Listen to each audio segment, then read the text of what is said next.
Hello guys, আসসালামু আলাইকুম।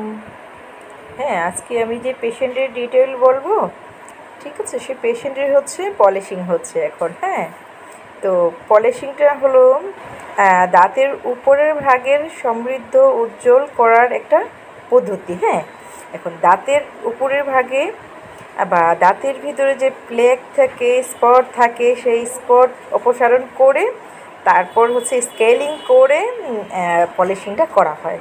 ঠিক আছে? এখন পলিশিংয়ের মাধ্যমে দাঁতের আসল স্বাভাবিক সৌন্দর্য ফিরিয়ে আনা যায়। হ্যাঁ, এটি ক্লিনজিং ও হাইজিন মেনটেন করেই করা হয়। অনেক পেশেন্টের দাঁতে স্পট থাকে, ক্যালকুলেট থাকে, দাঁত ব্রাউন কালার হয়ে যায়, একটা দাঁত আর একটা দাঁতের সাথে ম্যাচ করে না, ডিসকালার হয়ে যায়।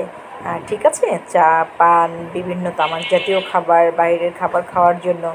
তো সেক্ষেত্রে স্কেলিংটা করে পলিশিংটা করা হয়, যাতে ন্যাচারাল যে একটা দাঁতের উজ্জ্বলতা সেটা ফিরে আসে, দাঁতগুলো হেলদি ও স্বাভাবিক থাকে।